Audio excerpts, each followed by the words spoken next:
Salam əziz tələbələr, hər vaxtınız xeyir olsun. Sınaq 5-in, yəni model sualların izahı ilə qarşınızdayam. Bu dəfəki izahımızda da 20 plus 1 sualın izahını görmüş olacaqsınız. Bir-birindən dəyərli suallardır. Diqqətli şəkildə izləyin. Bəziləri çətin, bəziləri orta, bəziləri asan səviyyədədir.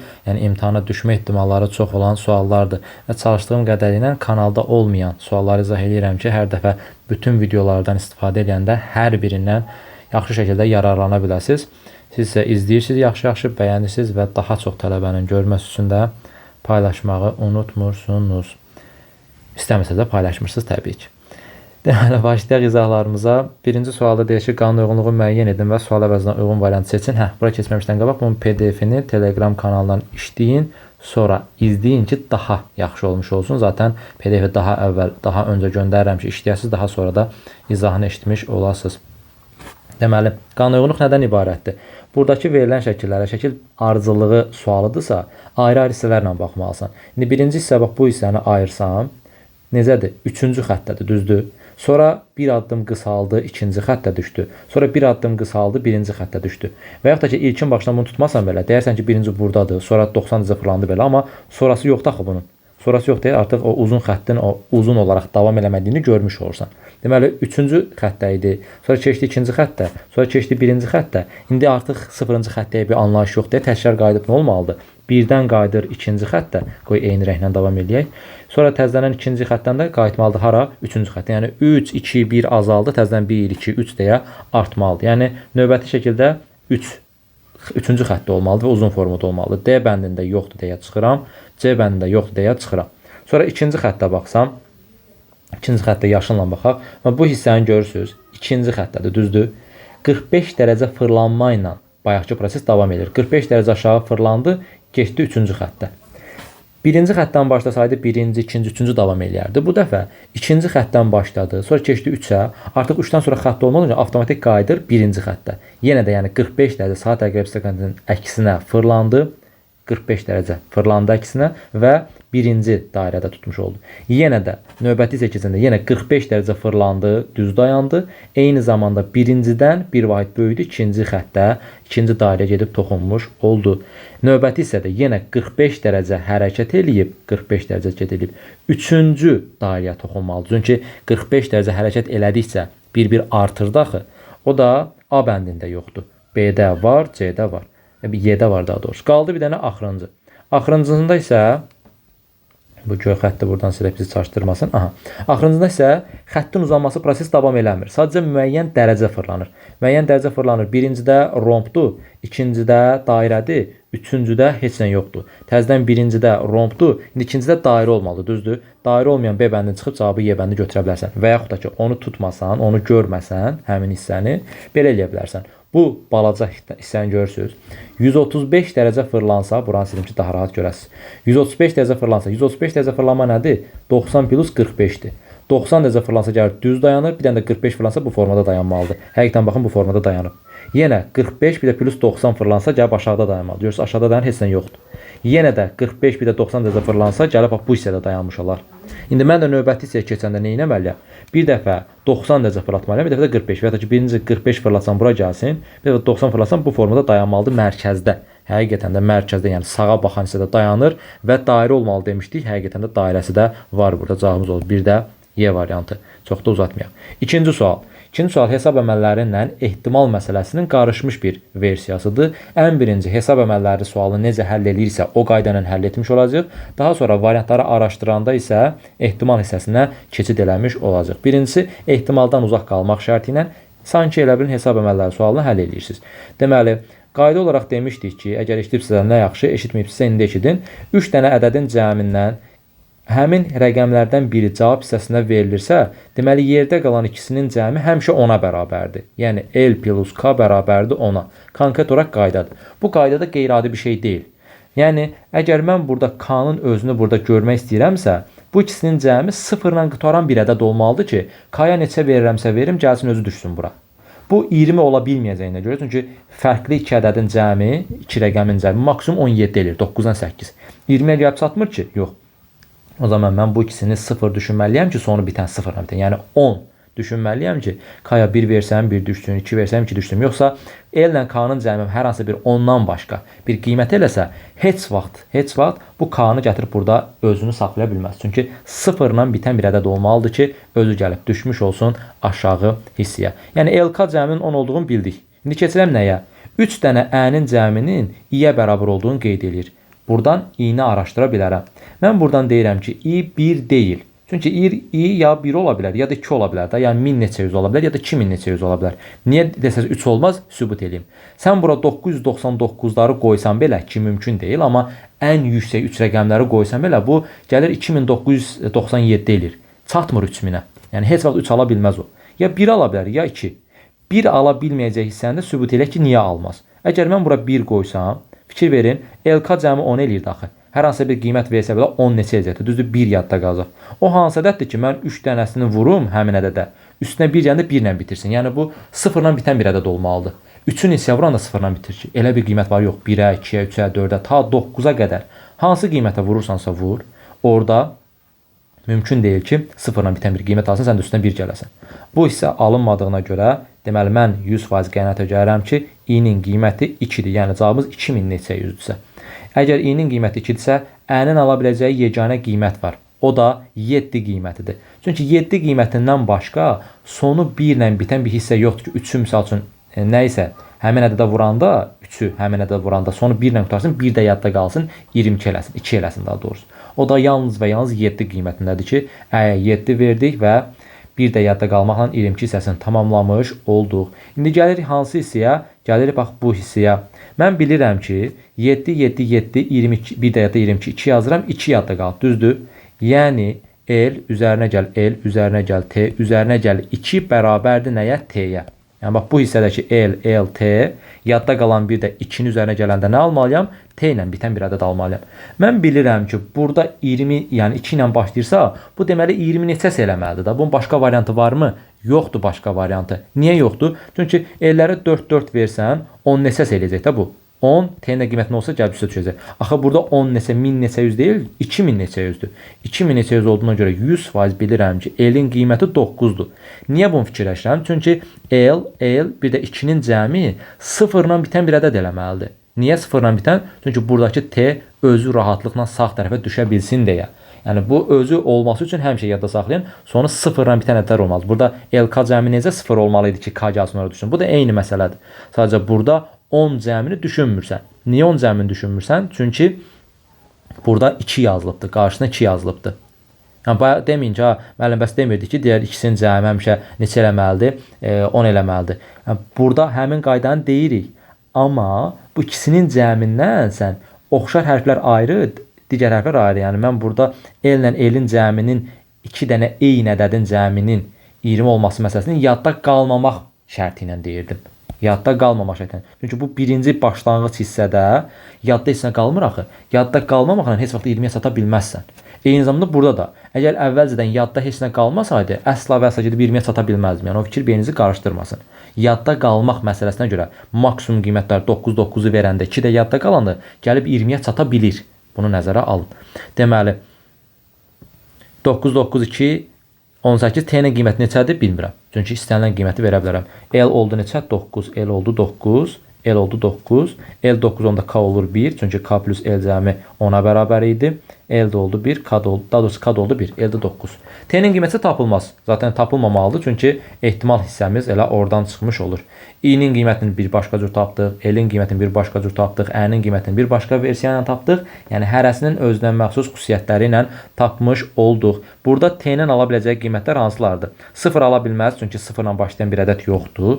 1 ala bilməz K-nın qiymətidir. 2 ala bilərmi? Ala bilməz i-nin qiymətidir. 3 ala bilər. 4 ala bilər. 5 ala bilər. 6 ala bilər. 3, 4, 5, 6. 7 ala bilməz. 8 ala bilər. 9 ala bilməz.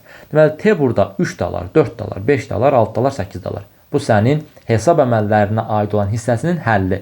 İndi bu dəfə keçsən ehtimalla olan hissəyə. Deyir ki, hansılarının ehtimalı daha azdır? Birincisinə deyir ki, T L-dən kiçikdir. L neçədir? 9. T neçədir? 3, 4, 5, 6, 8. T neçə olur olsun, hansı vəziyyətə, hansı ehtimal düşünürsən düşün. Həqiqətən bu tam doğru fikirdir. Yəni bunun ehtimalı 1'dir. Axı bilirik ehtimal 0 və 1 arasında olur. Ehtimal 1-dirsə, deməli 100% doğrudur deməkdir. Bu niyə ən az olsun ki, heç vaxt az ola bilməz. Sonra t tək ədəddir. T 3 olsa, t 5 olsa tək ədəddir. Yəni 5 dənə qiymətdən ikisində təkdirsə, ehtimalın olur 5-dən 2. T k-dan böyükdür. T neçədir? 3, 4, 5, 6, 8. K neçədir? K 1. K-nın 1 olması T-nin istənilən qiymətində ondan böyük olması anlamına gəlir. Yəni bu da ehtimalı 1 olan, yəni 100%lik hissədir. Bu da az ola bilməz. T 5-dən böyükdür. 5-dən böyük olan 6 və 8 qiymət var. Yəni 5 dənə qiymətin içərisindən 2 dənəsi böyükdür. Burada 5-də 2 oldu. Böyük ehtimal ki, cavabımız Y bəndi olur. Çünki birlər olası deyil. Tam faizdir çünki. 5-dəkilərdə oxşardır, bərabərsə 1 olanda digərinin olmasını deyə bilərik. T ə-dən böyükdür. Ə neçədir? 7. Ə-dən böyük olan sadəcə və sadəcə 1 qiymət var. Burada 8 qiyməti. Yəni 5 dənə qiymətdən 1 dənə ehtimal var. O da 5-dən 1 ehtimal olur. Həqiqətən də ən az ehtimalı doğru olması T-nin ə-dən böyük olması ehtimalı idi. Bu da ikinci sualın izahı. Üçüncü sual. Fiqurların sıfırdan fərqli bir rəqəmli ədədlərə uyğun olduğunu bilərək sual içərisinin yerinə uyğun olan variant tapın deyir. 1, 2, 3, 4, 5, 6, 7, 8 və 9 yazırıq bura. Sıfırdan fərqlidir çünki bir-birindən də fərqli olmalıdır. Tərəzidə həmişə bir-birinə uyğun olan hissələri axtarmalısınız ki, o hissələr baxın buradadır. Çünki burada və burada olan ağ kvadratlar bir-birinə oxşardır. Həmin hissələrdən başlaya bilərsiniz. İşdir. Əgər tərəzidə həmin hissələri görmək çətinliyiniz olsa, o zaman zaten bu hissədə 2 dənə ehtimalı yaranır. Ya qaralara 2, 2, 2, ağlara 1 verməlisiniz, ya da qaralara 1, ağlara 2 verməlisiniz. Bunu necə yoxlayırsınız? Yadda saxlayın. Yenə deyirəm, amma mən normal başlamaq hissəsi nədirsə oradan başlayacağım, amma görməsəz necə eləməlisiniz onu göstərəm sizə. Bura 1, 1, 1, bura 2, 2 verəndə cəm olur 7. 7-dən ağır 8 də var, 9 da var. Görürsünüz, bunun 2 dənə ehtimalı var. 8 və yaxud da 9. Amma bura 2, 2, 2, 1, 1 yazanda cəm 8 edir. Bura yaza biləcəyin qiymət 9-dur. Yadda saxla, həmişə yalnız bir ehtimalı olan hissələrdən getməyi yoxla. Əksərən, yəni 99% bu düzgün çıxacaq. 1% səhv olsa təzədən qayıdıb yoxlayarsan. Digər hissəni yoxlayanda həm 8, həm 9 yoxlamaq məcburiyyətindəsən. Amma burada sadəcə 9-u yoxlayırsan. Alındısa əla, alınmadısa 100% bilirsən ki, bunlar 1, digərləri 2-dir. Buranın 8 yoxsa 9 olduğunu dəqiq bilməsən belə. Konkretləşdirmiş olursan. İndi misalın normal həlli dediyim kimi bu iki hissənin müqayisəsindən başlaya bilərsən. Əgər mən ağlara 2 versəm, ağlara 2, bunlara 1, 1, 1 versəm, ağlara 2 verəndə gəlib bura olur neçə? 6. 1-dən 2 gedəndən sonra burada minimum qiymət 3 qalır. Olur 9. 9-dan ağır bir hissə yoxdur axı. Ona görə mən bilirəm ki, ağlara heç vaxt 2 verə bilmərəm. 2 verə bilmərəmsə 1 verəcəm. 1 verəndə bura mütləq və mütləq 2 qalır. Çünki 2-dən böyük qiymət verən kimi uyğunsuzluq yaranmış olur. 1, 1, 2, 2, 2-ni cəmi eləyir 8. 8-dən ağır bir dənə 9 var idi. Bura 100% olur 9. 1 getdi, 2 getdi, 9 getdi. Ağ kvadratın 100% 1 olduğunu bilirəm. Növbəti hissəyə keçəndə bir ulduz hissəsi var. Bir də burada qara üçbucaq var. O hissələrə baxmaq lazımdır. Niyə? Çünki mən ulduzun yerinə ya 3 qiyməti verə bilərəm ki, cəm 6 eləsin. Ya da 4 qiyməti verərəm ki, cəm 8 eləsin. Bəs niyə 5 verə bilmərəm? Çünki 10 eləyir, 10 kg çəki daşım yoxdur. İndi sürətli şəkildə 3 qiymətini yerləşdirirəm. 3, 3 versəm bura olur 6. 3, 3 verəndə bura qalır 4. 4, 7-dən ağır olan, 7-dən ağır olan 8 var deyə bura yazıram 8. Bura 8 yazıram. Qaldı hansı qiymətlərim? 3 getdi, 6 getdi, 8 getdi, 4 getdi, qalıb 5 ilə 7 qiyməti. 5 ilə 7-ni 7 yazsam 5, 5, 15 10-a bərabər olmur. 5 yazsam 13 eləyir, 7, 7, 14-ə bərabər olmur. 2 dənə vəziyyətin heç hansında uyğun gəlmədi. Deməli, ulduzun yerinə bir 3 qiyməti var idi ki, yerləşdirdim, alınmadı. O alınmadısa 100% 4-dür. Çünki 4-dən başqa bir qiymət yaza bilmərik. İndi burada 4, 4 yazandan sonra bu ağ ulduzun qiyməti neçə olur? 8. Ora 8 olandan sonra mən 4 qiymətini silirəm, 8 qiymətini silirəm. Deyirəm ki, üçbucaq yeganə qiymət qaldı 3 qiyməti. 3 verəndə burada olur çəki neçə? 6 kiloqram. 6 kiloqramdan böyük sadəcə 7 var deyə bura olur 7. 5 bucaqda 7 yazandan sonra 5 və 6 qiymətim qalıb. Onda bura 6, 6 verim 12 olsun. Burada 5 verim 12 olsun. Hər şey qaydasındadır mı? Bəli, hər şey qaydasındadır. Bir dənə bu hissələrdə ehtimal yaranırdı ki, ya 4 ya 3 alsın. Bu da normal olan bir şeydir. Tərəzilərdə rastlaşacağınız ən normal şeylərdəndir. Tez yoxlayıb yerinə hansının olmalı olduğunu bilməlisiniz.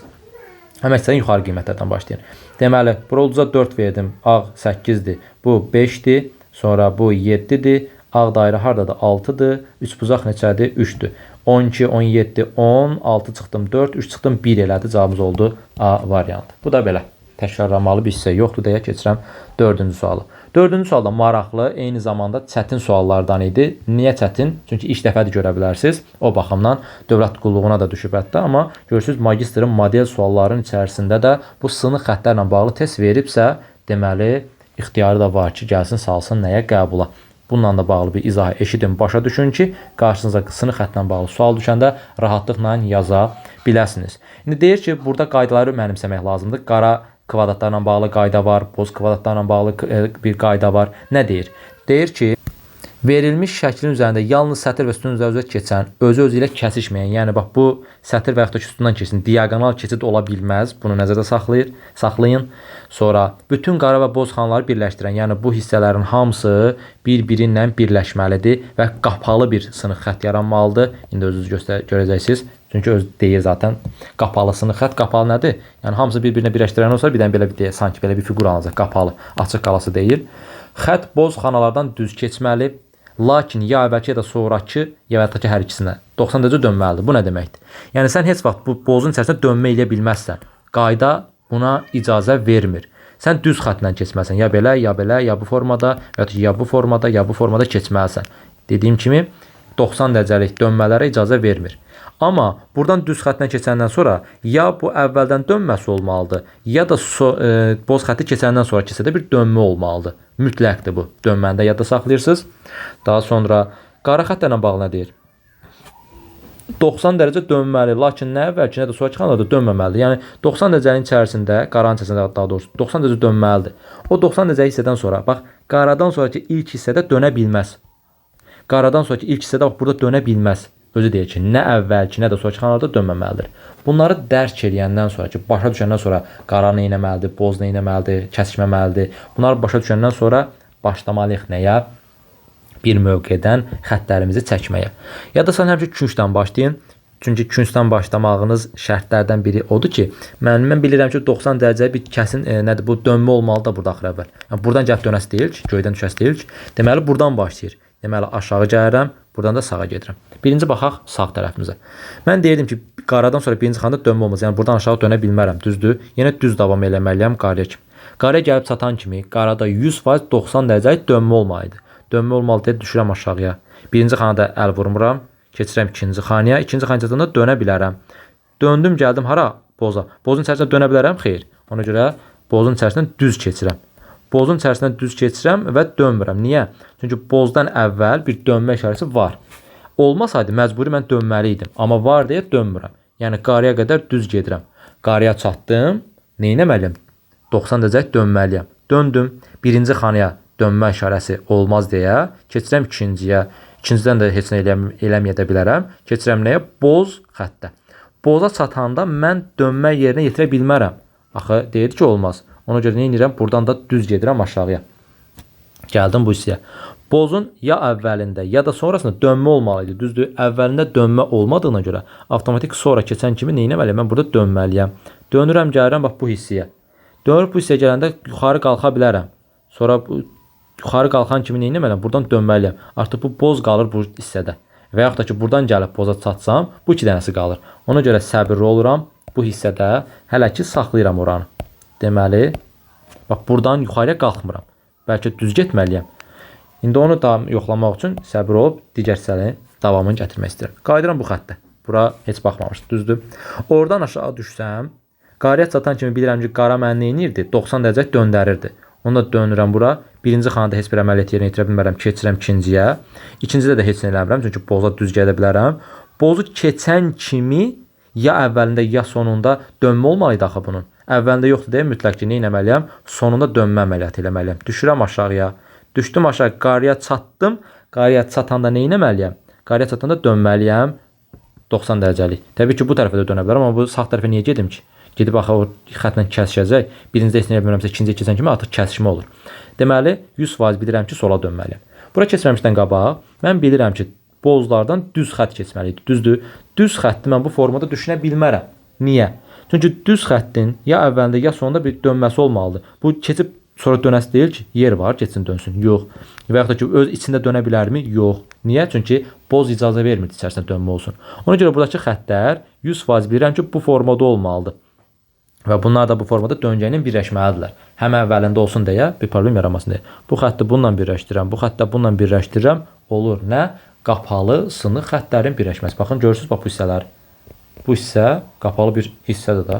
Qapalı hissəyə çevirdim və məndən soruşur ki, sınıq xəttlər rəqəmlərlə işarələnmiş xanaların hansından keçə bilməz? Bir 5-dən keçmədi, bir də 2-dən keçmədi. Cavabımız oldu nə? A variantı. 90 dərəcəlik dönmələr qarların içərisində onlara fikir verdim. Bozların içərisində qırılma baş verməsin, yəni dönmə baş verməsin, ona fikir verdim. Düz keçməlidir, keçəndən sonra dönməlidir, ona fikir verdim. Hamısına dəqiq şəkildə nəzər yetirəndən sonra ümumiyyətlə bir qapalı sınıq xəttimi yaratmış oldum. Təkrarlamıram, çünki yorucu olacaq. Əgər başa düşməsə videonu yenə əvvələ çəkin və təkrar izləyin. Yenə demiş olduq. 5-ci sual yenə də o qədər asan bir sual deyil. Mən bilirdim ki, bu hissələrdə fikir verirsinizsə, fərqli nələr veribdir? Fərqli tərəfləri, yəni say baxımından fərqli tərəfləri olan fiqurlar veribdir. Əgər fərqli fiqurlar verilirsə, deməli onların tərəf sayından mütləq deyək, yəni mütləq dediyim 98% misallar üçün keçərli. Yəni çoxlu misallar üçün keçərlidir ki, əgər fiqurun tərəf saylarını fərqli verirsə, deməli o tərəf sayını istifadə eləyəcək deyə verir. Aydındır. İndi görək bu tərəf sayları neçədir ki, onların istifadə eləyir. 1, 2, 3, 4, 5, 6, 7, 8 buradadır. 3 buradadır. 2, 4, 6, 7 buradadır. 2, 4, 5 buradadır. 4 buradadır. 2, 4, 6 da buradadır. Və böyük fiqurun neçədir? O da 6-dır. Deməli, nə edir? Gənclər, diqqətlə qulaq asın, o qədər rahat deyil ağla gəlməsi. 6 ümumidir, düzdür? Həmişə 6-dan çıxacaq. Nəyi? 6-dan çıxır bunun tərəf sayını. 8-i. 6-dan 8 çıxanda eləyir mənfi 3, yox 2, mənfi 2. Üstünə də onun içərisindəki rəqəmi gəlir. 5-i gəlir, eləyir neçə? 3 yazır bura. 6-dan çıxır bunun tərəf sayını. 6-dan 6 çıxır, eləyir 0.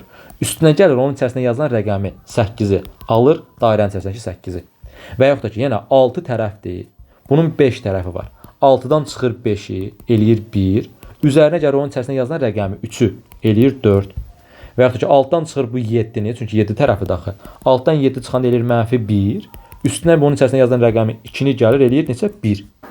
Deməli, mən də 6-dan çıxmalıyam bunun tərəf sayı 4-ü, eləməlidir 2.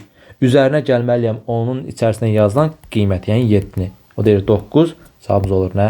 5-də Y variantı. O qədər də asan bu sual deyildi. Kakuroda sütun və ya sətr üzrə ardıcıl. Deməli, Kakuronun qaydası nədir? Bu üçünün cəmi, baxın bu üçünün cəmi 23-ü verir. Bu üçün cəmi 12 verir. Bu üçün cəmi A-nı verir. Bu üçün cəmi 10-u. Bu üçünün cəmi 24-ü. Bu üçün cəmi də 11-i verir. Qayda budur. Sıfırdan istifadə eləyə bilməzsən. Bunu yadda saxlayırsan, şərt özü verir, mən demirəm. Sətir sütun üzrə təkrarlama olmamalı. Yəni, bura 9, bura 9 yaza bilməzsən. Amma bura 9, bura 9, bura 9 yaza bilərsən. Burada heç bir problem yoxdur. Təkcə sətir və sütun üzrə təkrarlanmasın. Burada mən bilirəm ən böyük qiymətlər 23-dən 24-dür. Və 23-dən 24 3 ədədin rəqəmin daha doğrusu. 3 rəqəmin cəmindən alına biləcək maksimum qiymətlərdir. 7, 8, 9-un cəmi, bir də 6, 8, 9-un cəmi 24 və 23 verir. Bunlardan başqa 3 fərqli rəqəmdən ən böyük qiymət ala bilməzsən. 24 ən böyüyü. Şimdi burada 24 isə ən böyüyü, 10-la və yaxud ki 23 isə 10-la kəsişmə hissəsinə baxmalısan. Niyə? Çünki burada ən kiçik qiymət 10-dur. Mən deyirəm ki, bura 9 yaza bilmərəm. Axır əvvəl bilirəm ki, 9, 8, bir də 6 bura yazılmalıdır. Çünki cəm 23 eləyir axı. 9-u oraya yaza bilmərəm. Niyə?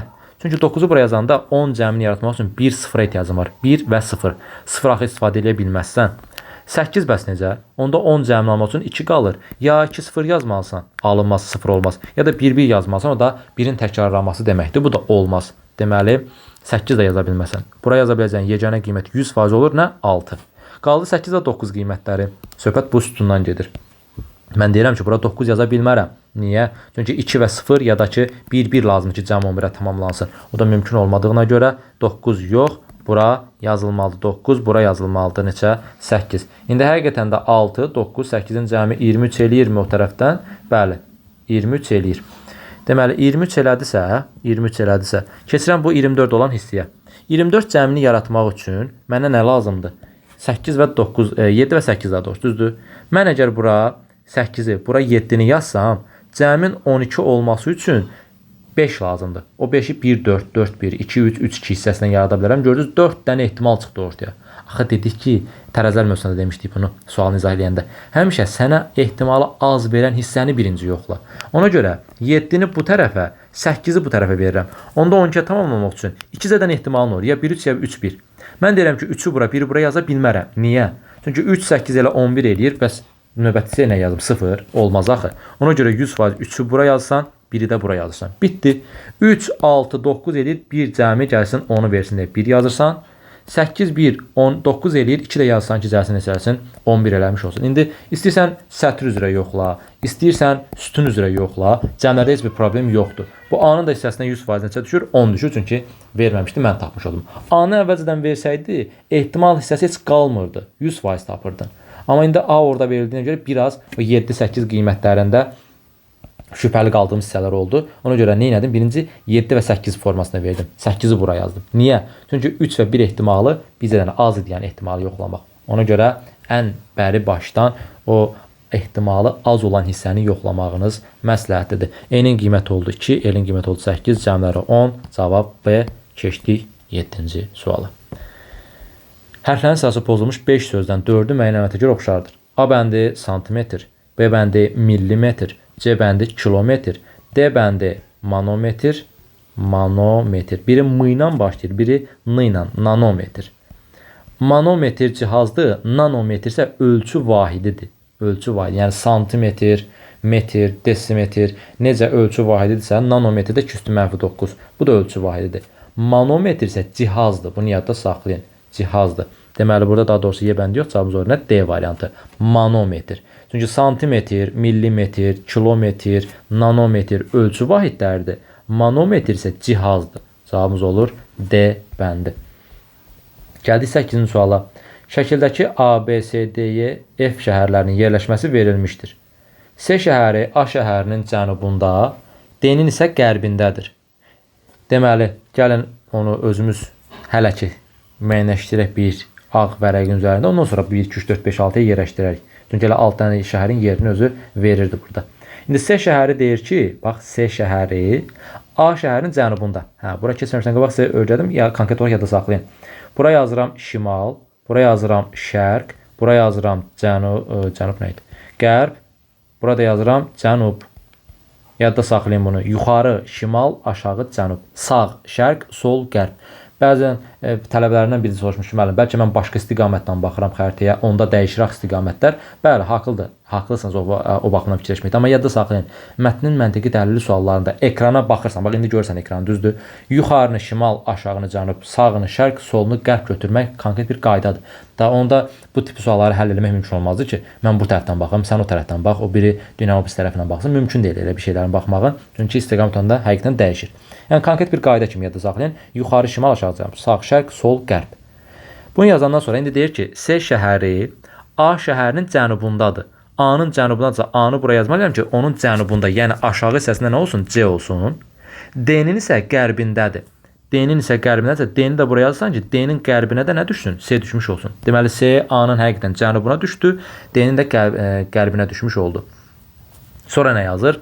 F şəhəri C şəhərinin cənub şərqindədir.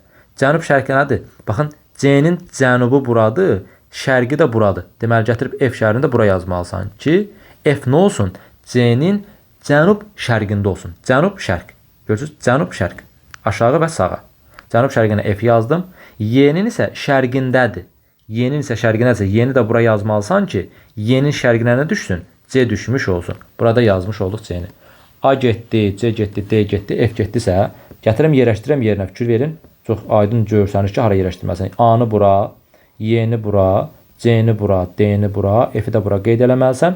Hərflərdən bir dənə B qalıb ki, B-ni də bura yazmalısan. B ilə bağlı içini verməyibdir zaten. İndi bizə soruşur ki, hansı şəhərin həm şimalında, həm qərbində, həm şərqində, həm cənubunda bina yerləşir, şəhərlər yerləşir daha doğrusu, bina nə idi? O da C şəhəridir ki, həqiqətən ən mərkəzdə yazılıb, yuxarısı da var, aşağısı da var, solu da var, sağı da var. Deməli, 4 cəhətin 4 tərəfində də buna var. Gəldik 9-11-ci suallara. Çox maraqlı suallardan idi, biraz da çətin düşündürücü hissələrdən idi. Amma bəziləriniz daha sürətlə tapa bilərdiniz, qeyri-adi bir sual deyildi. Maraqlı sual idi. F, A, B, C, D nəyə bərabərdir? Görürsünüz, özü yazır ki, A üstəgələk B vurulsun, C üstəgələk D. Nümunə də göstərir ki, 1 üstəgələk 2 vuraq 3 üstəgələk 4. Yəni 11-ə bərabərdir. İndi bizdən 9-cu sualda soruşur ki, ABCD bərabərdir DABC, o da bərabər 15 olarsa, A plus B plus C plus D nəyə bərabərdir? Yazıram buradan A üzərinə gəl B vurulsun C plus D bərabər nəyə? Yəni bu D vurulsun A, daha doğrusu D üzərinə gəl. Bir də burada da vurma olmalıdır, düzdür? D üzərinə gəl A vurulsun B plus C. Bunu mən demirəm ki, özü mənə nümunə kimi göstərmişdi ki, birinci üzərinə gəl, ikinci, üçüncünün hasili üzərinə gəl, dördüncü. Mən də həmin qaydanı tətbiq elədim bura. İndi burada cəmin, daha doğrusu bu hissənin cavabını 15 alınmaq üçün hansı qiymətləri düşünə bilərsiniz? Onu düşünmək lazımdır. Burada maraqlı nüanslardan biri nə idi? Diqqət olunmalı nüanslardan biri daha doğrusu B-nin həm bu vuruqda, həm də bu vuruqda iştirak etməsi. Artıq B-nin hər iki vuruqda iştirak etməsi onu bir qiymətinə yaxınlaşdır. Deyərsiniz niyə? Çünki başqa qiymətlər versən, B-yə 2 versən, 3 versən, həmin qiymətlər C-nin və A-nın qiymətlərinə görə dəyişir və cəmi almaq qeyri-mümkün vəziyyətə düşür. Ona görə B-yə bir qiyməti verirsiniz. B-yə bir qiymət verirsiniz. Və alnınızda 15 varsa, deməli hasilin içərisində 5 eləyən də var. Gətirəm A-nın yerinə 5 verirəm. A-nın yerinə 5 verəndə 5 dəfə 1 neçə eləyir? 5. Cəmin 10-a tamamlamağı üçün 2, 8 qiyməti var, 3, 7 qiyməti var, 4, 6 qiyməti var, 5, 5 yaza bilmərəm istifadə olunub. Təkrar belə dəyişə bilərəm. 6, 4 qiyməti, sonra 7, 3 qiyməti, bir də 8, 2 qiyməti. 1 ilə 9-u verə bilmərəm, çünki 1 artıq istifadə olunubdur. Bu formaları yoxlasam, görmə alınırmı? C-nin yerinə, burada neçə verirəm? Deməli, C-nin yerinə 8 verirəm. 1 vurulsun 8.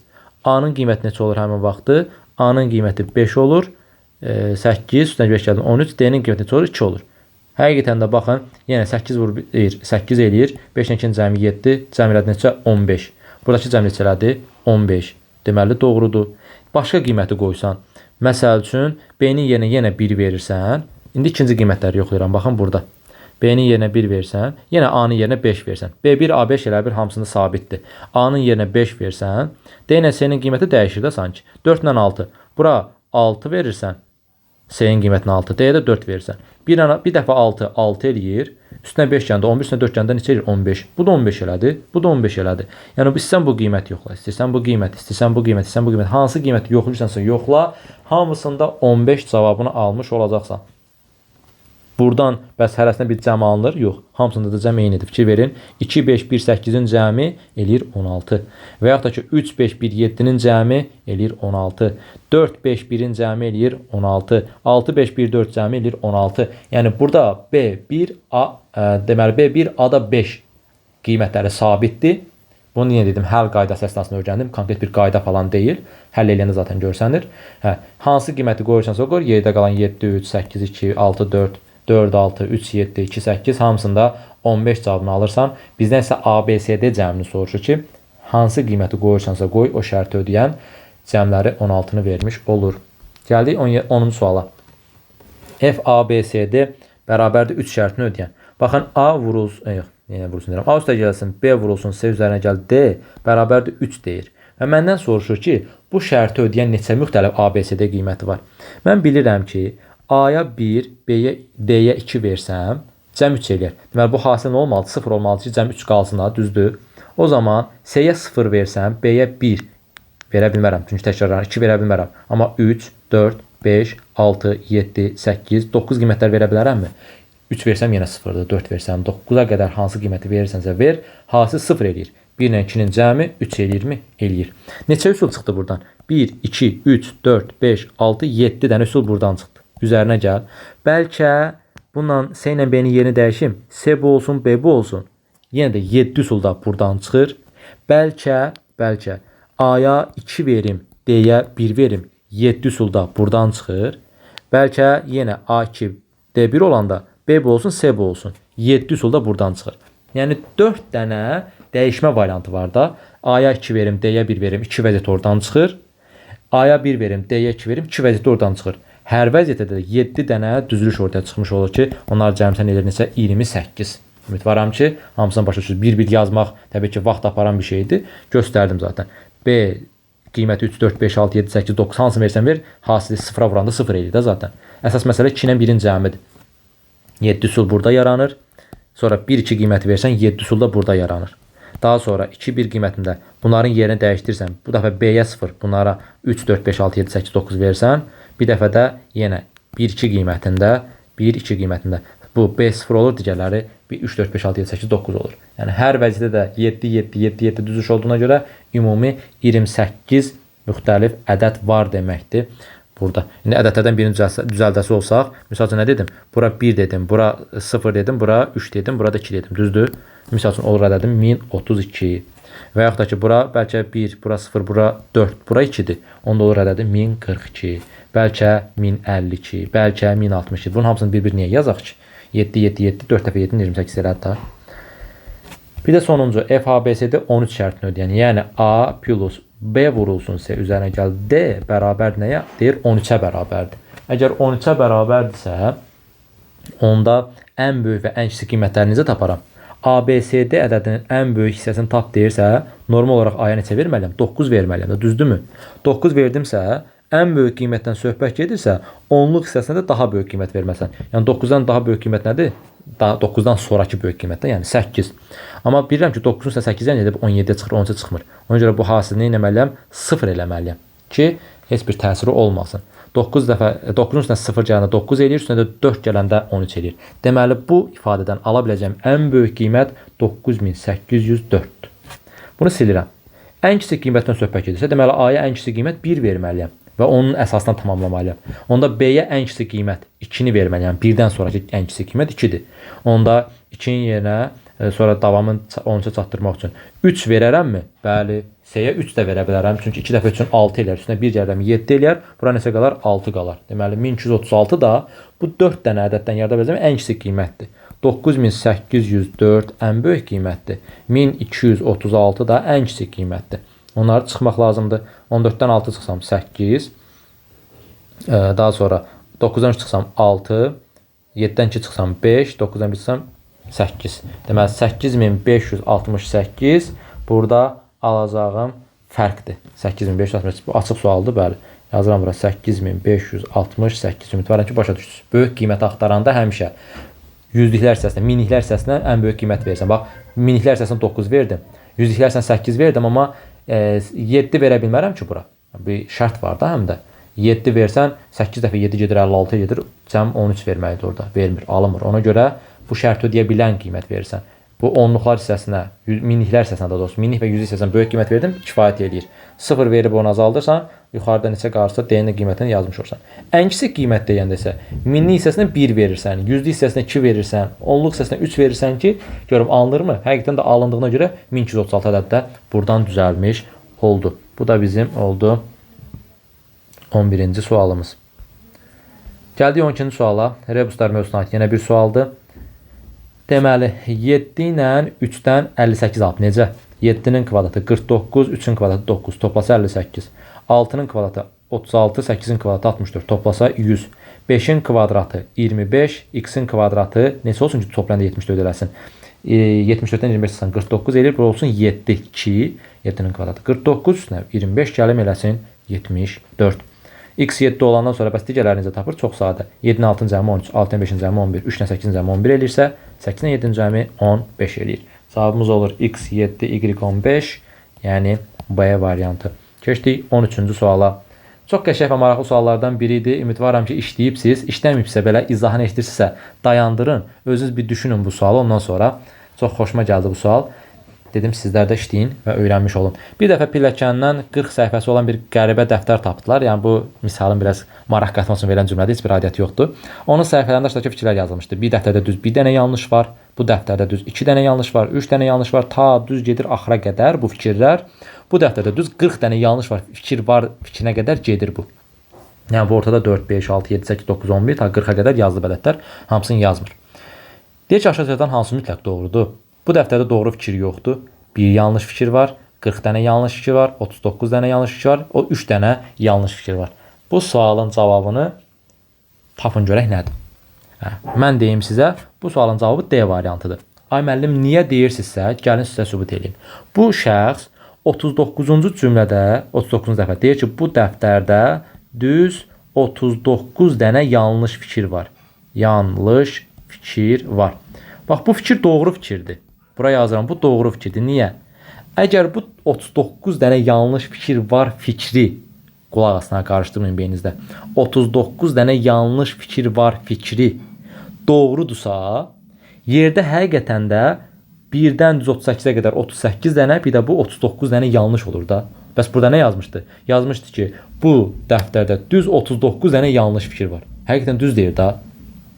Bu dəftərdə 39 dənə yanlış fikir var. Özü doğrudur. Yəni bu cümlələri mən doğru qəbul edirəm. Mütləq doğru da qəbul edirəm.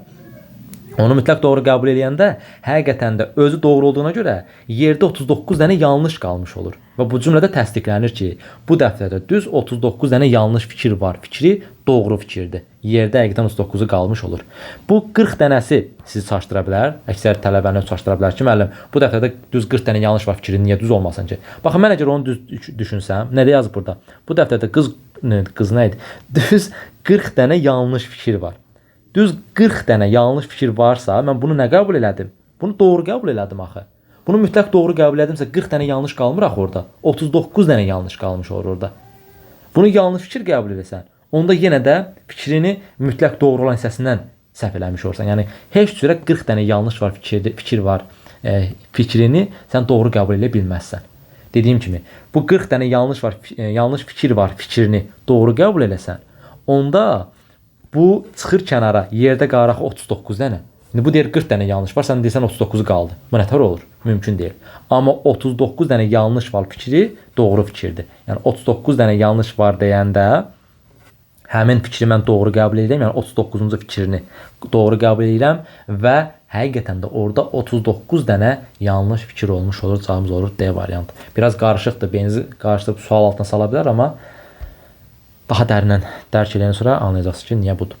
Satıcı 36 manata bir yeşik portağal alıb. Yeşikdə 12 kiloqram portağal var. O bilir ki, 2 kiloqram portağal satılmamış xarab olacaq. Satıcı portağalın kiloqramını neçəyə satmalıdır ki, qazancın 3/1 qədər, ümumi pulun 3/1 qədər qazanc əldə etsin. Maraqlı riyazi məsələlərdən biri idi. 2-3 maraqlı nüans var.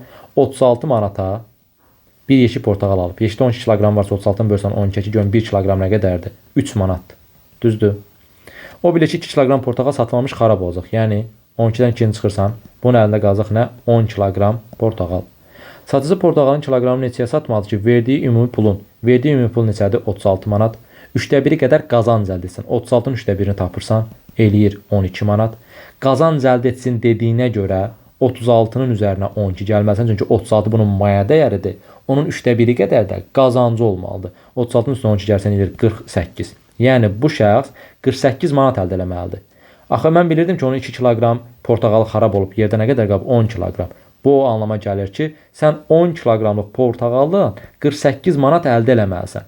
O da 10 kiloqram 48 manat əldə eləmək üçün 1 kiloqramı 4 manat 80 qəpikdən satmalısan ki, gəlsin 48 manat eləmiş olsun. Bitdi.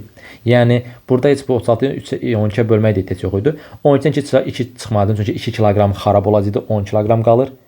O qazancının, yəni verdiyi ümumi pulun 3/1 hissəsi qədər qazancı olsun deyə verdiyi ümumi pulun 36-nın 3/1-ni tapırsan 12 eləyir. 12 qazanc deyə 36-nın üstünə gəlsən 48 eləyir. Əlində 10 kiloqram portağal var və onu 48 manata satmalısan. Birini neçədən satarsan? 1 kiloqramını. 4 manat 80 qəpikdən satarsan ki, 10 kiloqramda gəlsin 48 manat eləsin və dediyi şərtlərdə yerinə yetmiş olsun. Çox da uzatmağa ehtiyac duymuram bunu. 15-17-ci suallarda deyir ki, 8 dost ABCD F2 8 deyil axı. Hə, burada heç 10 verməsə də belə H-ı görsün buradan. Bir problem yoxdur. Hə, deməli bunun arasında H da var. 8 rəqəmlər nömrə şeritdə əlişlər. Ön var, arxa var. Nə məlumdur? Deyir ki, dostlardan 3-ü qız, 5-i oğlandır. Lap yaxşı. 3 dənə qız var, 5 dənə oğlan var. A, B, D, Y, H həm yaşıddırlar. Bu həm yaşıd hissəsini boş-boşuna verməz. Yəqin ki, lazım olacaq bizə. A, B, D, Y, bir də buradakı H. Deməli, bunlar nədir? Həm yaşıddırlar. Yaşca ən kiçik qızlardan biridir və o 2 nömrəli yerdə əyləşib. Əla. Yaşca ən kiçik kimdir? Qızlardan biridir. O da 2 nömrəlidir. Bunu yadda saxlayaq. 2 nömrəlidəki ən kiçikdir. Buraya yazıram ən kiçik. Yadda qalsın. D-nin önündə H. Deməli, D-nin önündə H. A-nın önündə F əyləşib. A-nın önündə F əyləşib. Bu deməli, arxada D ilə A 100%-dir. Öndə də H-ın F-in olması 100%-dir. C. Yaşca yalnız F-dən böyükdür. Hə, bu cümlədən çox qəşəng bir hissə çıxarda bilərik. C. Yaşca yalnız F-dən böyükdürsə, deməli F ən kiçikdir da burada. Ən kiçikdir. Çünki C yaşca axırdan ikinci kiçikdir. Belə deyim, fikrinizi qarşıdıracam, belə deyim də. Yazıb ki, C yaşsa yalnız F-dən böyükdür. Yəni C-nin 3 yaşı var, misal üçün. F-in də 1 yaşı var. F burada artıq ən kiçik vəziyyətinə düşür ki, C yalnız və yalnız təkcə F-dən böyükdür. Burada qalan bütün qiymətlər var. A-dır, B-dir, D-dir, C-dir. Onlar hamısı bunlardan böyükdür. Çünki bu cümlədən o nəticə çıxır ki, C yaşca yalnız F-dən böyüksə yalnız deyir. Yalnız deməsəydi bunu qənaətə gəlməzdim. C yaşca yalnız F-dən böyük olduğuna görə bilirəm ki, buradakı ən kiçik kimdir? F-dir. Axı biz qeyd eləmişdik ən kiçik olan hissə hardadır? İkincidə. Ona görə rahat-rahat gətirib buraya yaza bilərəm F-i. F-in qız olduğunu da bilirəm, ikinci yerdə olduğunu da bilirəm. F-in arxasında kim olurdu? Otururdu. A otururdu. Şərtdə vermişdi. Ona görə 6-ya da qəşəng A-nı yazıram. Sonra yazır ki, bunu cümləni tamamlamamışam. C yaşca yalnız F-dən böyükdür və o 7 nömrəli yerdə əyləşib. 7 nömrəli yerə də qəşəng yazıq nəyi? C-ni bunda yazdıq. Yaşca ən böyük olan şəxslə H arasında 2 nəfər əyləşib. Yaşca ən böyük olan və H arasında. İndi bu qalsın, qaydacağım indi bu cümləyə. 6 və 8 nömrəli yerlərdə əyləşən qızlardır. 6-dakı qızdır, buraya yazsan qız. 8-dəki qızdır, buraya yazsan qız. Əla, bunu da bilmiş olduq. İndi qaydıram bayaqki cümləyə. DH hissəsi var idi, düzdür. Yazırdı ki, yaşca ən böyük olan şəxs. Bayaqlarım həm yaşıt məsələsi görmüşsə, dedim axı onu boş-boşuna verməz. Həm yaşıtlara baxsan, görərsən ki, A, B, D, Y və H həm yaşıtdır. Həm yaşıtdır. İndi bizə də yazır ki, yaşca ən böyük olan şəxslə H arasında 2 nəfər var. H arasında 2 nəfər var. Mən bilirəm ki, H ön hissələrdən bir yerə yazılmalıdır. H ön hissələrdən. Hardan bilirsiniz desəz, deyirəm bax buradan. Çünki D-nin önündə H yazılmalısa, H 100% hara düşür? Ön hissələrə. Əgər H ön hissələrə düşürsə, buraya yazsam H-ı arasında 2 nəfər olmayacaq. Bəs buraya H yazsam necə? Həmin hissədə H yox, 4-cü yerə H yazılmalıdır. 4-cü yerə H yazılmalıdır. Niyə? Çünki burada yaşca ən böyük olan şəxslə kimdirsə, H arasında 2 nəfər əyləşib. Mən gətirib bura yerdə qalan hansı şəxs varsa onu qeyd eləməliyəm. Çünki mən bura C-ni yazsam, D-nin önündə H məsələsi biraz fərqli vəziyyətə gəlib düşmüş olacaq. Hətta yaza da bilərik. Görə bir problem yaramayacaq ki sonra. D-ni bura yazıb, H-ı da bura yaza biləcəm də. Heç nə. 4-cü yerə C-ni niyə yazıram? Baxın, H-dır, A-dır, B-dir, D-dir, Y-dir, bir-birindən həm yaşıddır. Həm yaşsa bu bundan bir-birinə böyük ola bilməz ki. Ya da qalır C, F, C. C, F, C-dən də F də yazılıb, C də yazılıb. Axı buradan söhbət keçsəydi bunlardan danışardı. Yerdə nə qalır? Bir dənə C hərfi qalmış olur ki, buradan başa düşürəm ki, C yaşca ən böyük olan şəxsdir. Deməli, C-ni gətirib buraya yazsam, burada nə qalmış olur? H qalmış olur. H oraya yazandan sonra da nə olmuş olur? D-ni də yazıram bu hissəyə. Deməli, D, H, C, C, F, A. Bütün hissələri müəyyənləşdirmiş oluram. Düzdür? Amma bir əmması qalır. Bunun digər ehtimalı da var. DH-ın bu tərəfdə yazılması, C-nin bu tərəfdə yazılması. Düzdür? Həmin hissəyə görə qalıram belə. Çünki D-nin bura, C-nin bura yazılıb, H-ın bura yazılması da eyni şeydir. Yəni ola bilər. D burada, H burada, C burada da. O da ola bilər. O iki ehtimal ola bilər deyə bu vəziyyətdə saxlayıb gedirəm sualları oxumağa. 15-ci sualda görürsünüz, 15-ci sualda nə deyir? Deyir ki, qızlardan biri D olarsa, burada bir şərt irəli sürür. D olarsa, konkret bir hissə olmadığına görə bizdən ehtimalla soruşur. Mən gətirəm 8-ci yerə D-ni yazıram. Sırf 15-ci sualın şərtinə görə yazdım ora D-ni. D-ni yazandan sonra D-nin önündə H olmalıdır şərtini vermişdi. H-ı buraya yazıram. Bayaq kimi tapmışdım C-ni. Həm yaşıt məsələsinə görə C-ni də buraya yazmış oluram. Və bizə deyir ki, neçə nəfərin əyləşdiyi yer barədə dəqiq fikir söyləmək olar. 1, 2, 3, 4, 5, 6 nəfərin cavabı olur nə? Y variantı. O 3 ilə 5-ci yerə kim düşər, onu bilmirəm. Tapmaq mümkün deyil. Bu 15-ci sual üçün keçərli olan bir şərt idi deyə bunu silirəm. Çünki bizim digər ehtimalımız da var axı. 16-da nə deyir? Ön sırada hansı şəxslər əyləşə bilər? Bunu necə taparsan? Bilirsən ki, D arxadadır həmişə. Çünki şərtdə deyir ki, D-nin önündə H var. D-nin önündə H varsa, deməli D arxadadır da. D olan 3 dənə variant çıxdım getdi. Bir də A arxadadır. Çünki A-nın önündə də H var yazmışdı, F var yazmışdı. A-nı da çıxan kimi cavab D variant. Yəni bunun başqa ehtimal düşünməyə falan ehtiyac yoxdur. Elə verilən şərt bəs eləyir. 17-ci sualda nə deyir? Mətnə sizdən aşağıdakilərdən hansı mütləq doğrudur? Yaşca ən böyük olan şəxs qızlardan biridir. Xeyr, qızlardan biri deyil. Çünki yaşca ən böyük olan şəxs birincisi öncərcədə oturur. C idi da, düzdür? Ya C burada olurdu, ya da C burada olurdu. Amma qızlar fikir versiniz F-dir. A-dır, bir də 8-ci yerə düşəcək şəxsdir. Bu ən böyük ola bilməz. C və H arasında F və G əyləşibdir. C və H arasında C ilə H-ı belə düşünsək, F və H deyil. F-in yerləşdiyi məlumdur, amma H-ın yerləşdiyi məlum deyil. Yox, C başlarsa F və Y daha doğrusu. Y-nin əyləşdiyi məlum deyil. Çünki Y və B-nin hansının 3-də, hansının 5-də olduğunu bilmirəm. Bilmirəmsə buna niyə mütləq doğru deyim ki? B-nin önündə S əyləşib. Hardan bilim? Bəlkə bura Y yazıram. Y ilə B-nin yenə məlum olmadığına görə bu da mütləq doğru deyil. D-nin önündə H, bəli, D-nin önündə H. Sağında A əyləşib. Bunun sağında A deyil axı. D-nin önündə. Daha doğrusu ola da bilər, olmaya da bilər. Çünki D ilə H-ı bura qeyd eləsəm, sağında heç nə olmur. D ilə H-ı bura qəbul etsəm, olur. Sağında A olur. Yəni bu ola da bilər, olmaya da bilər hissəsidir. Axı məndən mütləq istəyir. 5-də isə Y bəndəsə deyir ki, yəqin ki bu düz olacaq. 5 və 6 nömrəli yerlərdə əyləşənlər həmyaşıddırlar. 5 və 6 nömrəli yerlərdə. Hə, indi baxaq. Bura ya D düşəcəkdir, düzdür. Burada dedik ki, ya D düşəcək, ya Y düşəcək, ya B düşəcək. Həmyaşıddardırmı? Çünki C-nin ön hissədə olacağını bilirəm. C ön hissəyə getdi. H-dır, A-dır, B-dir, D-dir, Y-dir. Bir-birindən həmyaşıd olduğuna görə mütləq 5 ilə 6, yəni 5-ə kim düşsə, D də düşə bilərdi. Onda həmyaşıd olurlar. Y də düşə bilərdi. Yenə həmyaşıd olurlar. Fərqi yoxdur. Həqiqətən də 5-6 həmişə həmyaşıddırlar. 17-də olacağımız Y variantı yenə maraqlı bir blok mətn sualı idi. Görmədiyiniz blok mətn sualı deyə bilərəm. Gəldik 18-ci suala. 18-ci suallarda nə edirik? Simmetriya buradan bu formada verilibsə, deməli bütün variantlarda o simmetriyanı çəkməlisən. A bəndində çəkdim, yerindədir. B bəndində çəkdim, anında bura simmetrikdir, bura yox deyib çıxıram. C bəndə simmetriyanı çəkirəm və deyirəm səhvdir. Çünki bu yuxarı fırlama zamanı aşağıya baxan ox lazımdır. A bəndindəki kimi C-də səhvdir.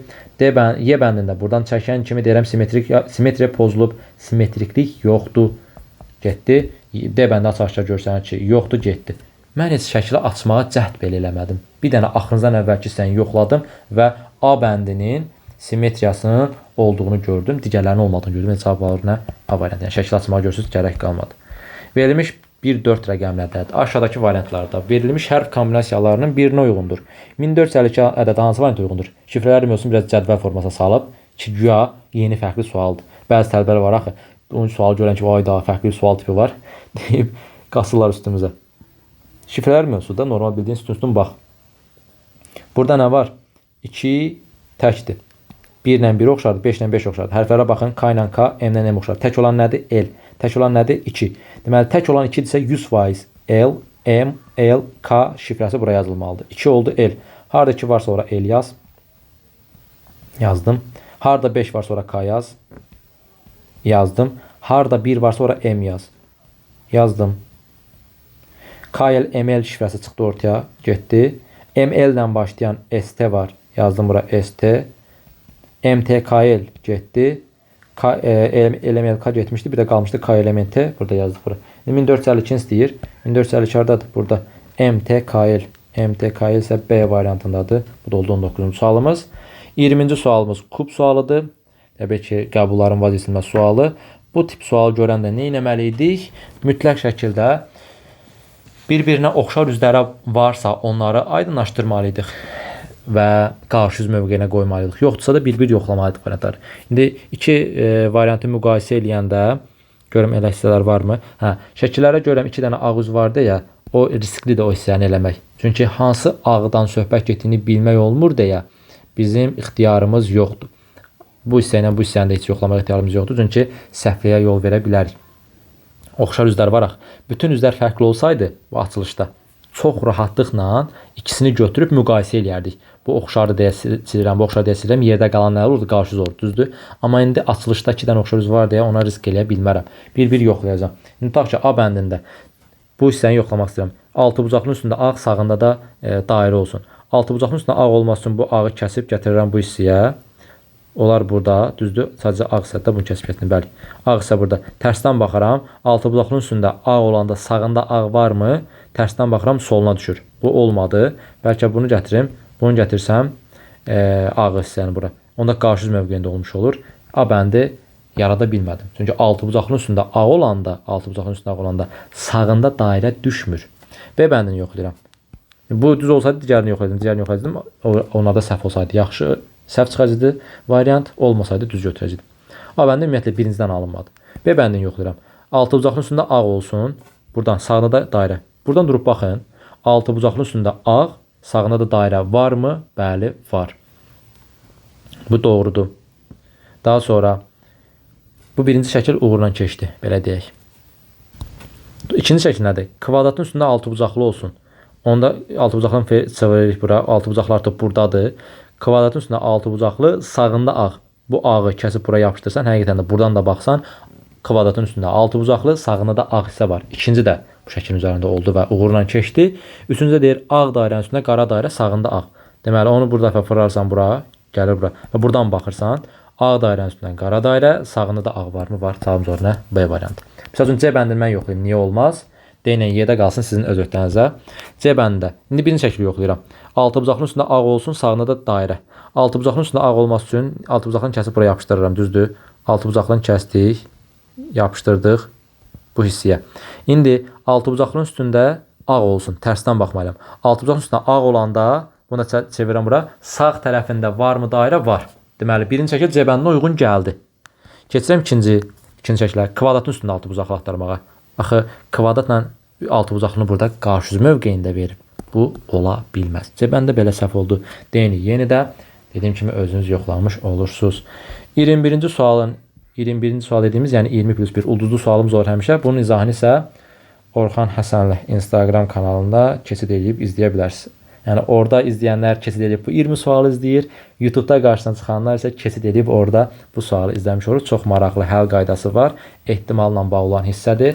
Kombinzonla və yaxud da ki, aranjmanla həll olunmalı. İndi həll qaydasına baxacaqsınız, niyə kombinzonla və yaxud da ki, niyə aranjmanla həll olunur. Onu da öyrənmiş olacaqsınız. Bax belə, bu da bizim 20 dənə möhtəşəm sualın izahı.